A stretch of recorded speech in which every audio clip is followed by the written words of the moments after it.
Hi hello welcome. நான் உங்கள் ராதிகா. இன்றைக்கி ஈஸியான சூப்பரான சிம்பிளான மீன் குழம்பு ரெசிபி பார்க்கலாம். நாங்கள் எல்லோரும் இப்படி தான் செய்வோம். நீங்கள்லாம் எப்படி செய்வீங்க அப்படிங்கிறத குழம்பு எப்படி செய்வாங்கிறத சொல்லுங்கள். ஃபஸ்ட்டு நல்லா சட்டியில் எண்ணெய் காயிட்டோம். மண் சட்டியில் வச்சா மீன் குழம்பு நல்லாயிருக்கும், அதனால் நாங்கள் ட்ரை பண்ணி பார்க்குறோம். எண்ணெய் நல்லா காஞ்சதுக்கு அப்புறம் நம்ம வெந்தயம் ஆட் பண்ணிக்கலாம். இது பிறகு வெந்தயம் ஆட் பண்ணிக்கலாம்.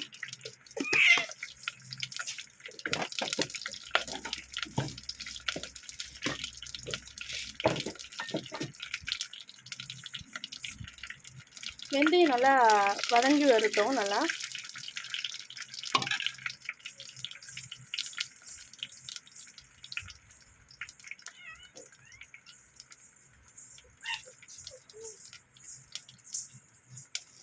இது கூட கருவடை ஆட் பண்ணிக்கலாம். கருவடை தெரியுங்களா? வெங்காயம் தக்காளி பூண்டு அதெல்லாம் போட்டு செய்வாங்க, அந்த கருவடை ஆட் பண்ணிக்கலாம். கருவடமும் நல்லா வதங்கி வரட்டும்.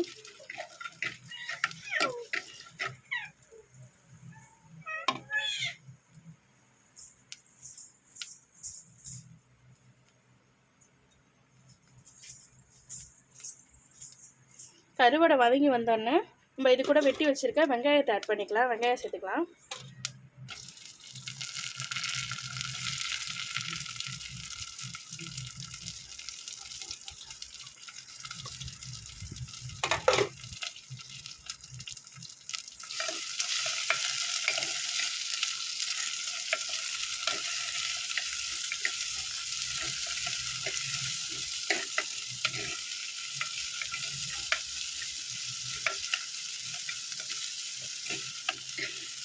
வெங்காயம் நல்லா வதங்கட்டும்.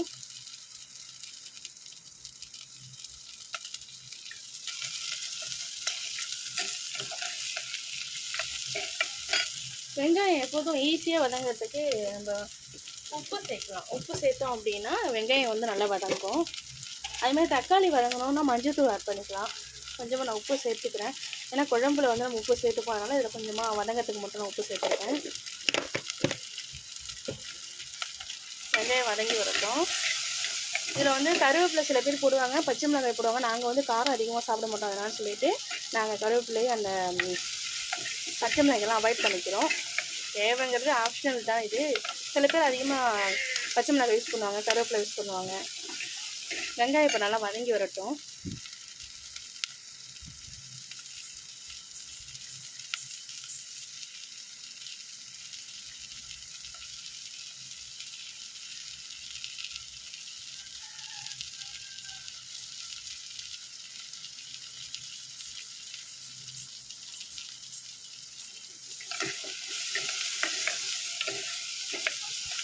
வெங்காயம் நல்லா சுருள வதங்கட்டும்.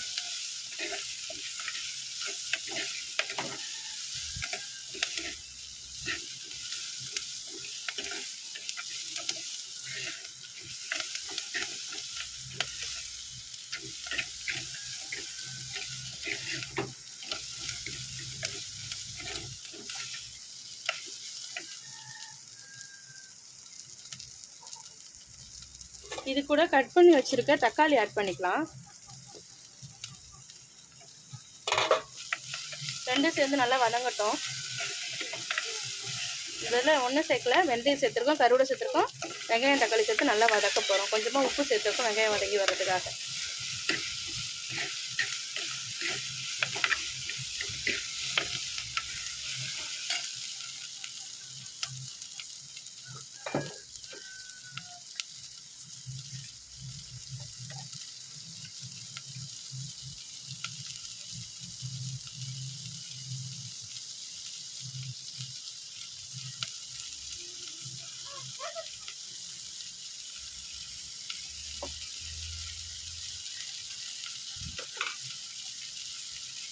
எண்ணெய் சேர்த்துக்கிறேன்.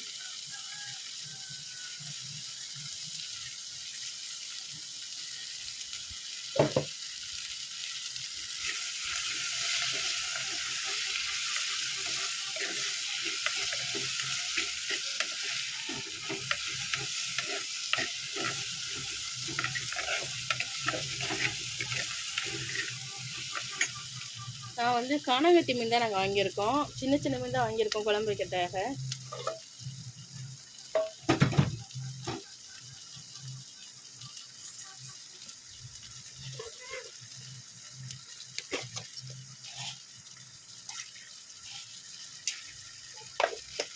இப்போ இந்தாண்ட வந்து புளி கரைசல் சேர்த்துருக்கோம். புளி எடுத்துக்கிறோங்க. புளி எடுத்து கரைச்சி வச்சுருக்கோம். புளி, ஒரு தக்காளி, அதோட அதுக்கப்புறம் மிளகாய்த்தூள், உப்பு போட்டு எடுத்து வச்சுக்க போகிறோம்.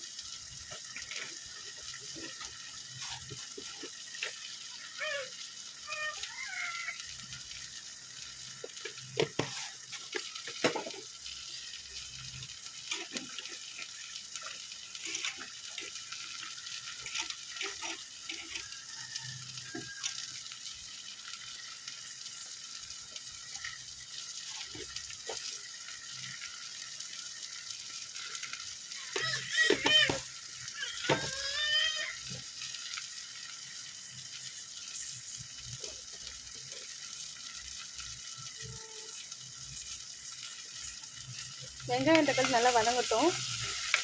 நல்லா வதங்கிடுச்சு. இப்போ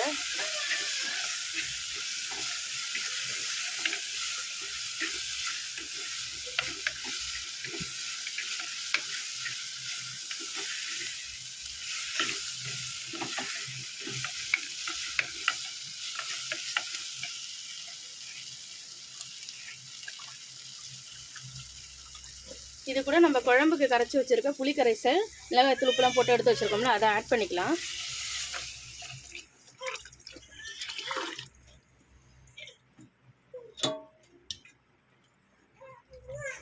குழம்பு இப்போ வந்து நல்லா கொதித்து வரட்டும். நல்லா கொதிக்கட்டும். ஒரு 20 நிமிஷம் கிட்டத்தட்ட குழம்பு நல்லா கொதித்து வந்தால் தான் குழம்பு நல்லாயிருக்கும். ஒரு பிளேட் போட்டு நம்ம மூடி வச்சுக்கலாம்.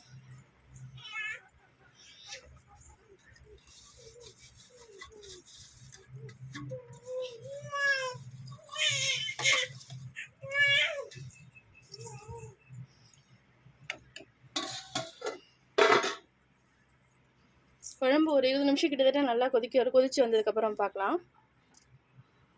இங்கே பாருங்கள், மீன் குழம்பு வந்து நல்லா கொதித்து வந்துருச்சு. நல்லா ஒரு கெட்டியான பதத்துக்கு கொதித்து வந்திருக்கு. இதில் வந்து இதுக்கப்புறம் நம்ம வந்து மீன் எடுத்து அதோட இதை சேர்த்துக்கலாம், ஆட் பண்ணிக்கலாம்.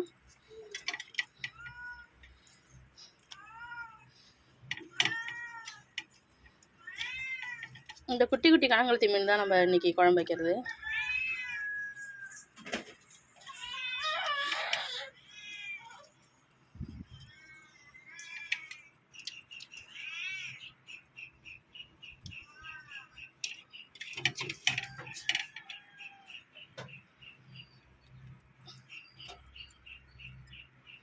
எல்லா மீனையும் நல்லா சேர்த்தாச்சு. இதுக்கப்புறம் மீன் வந்து நல்லா வெந்து வரட்டும்.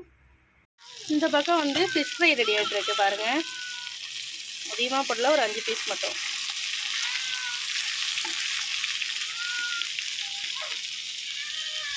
வாங்க பார்க்கலாம். ஃபைனலாக குழம்புல போட்ட மீன் நல்லா வெந்து வந்துடுச்சு. மீன் குழம்பு ரெடி. பாருங்கள், மீனும் நல்லா வெந்து வந்துடுச்சு. நான் சொன்ன குட்டி மீன் நல்லா வெந்து வந்துடுச்சு. இந்த பக்கம் வந்து ஃபிஷ் ஃப்ரையும் ரெடி ஆகிடுச்சு. இந்த பக்கத்தில் ஃபிஷ் ஃப்ரையும் ரெடி ஆகிடுச்சு.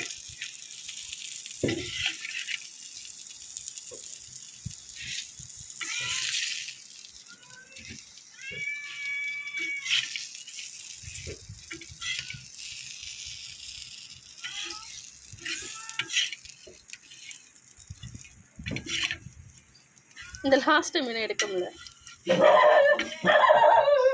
இந்த மீனையும் எடுத்தாச்சு.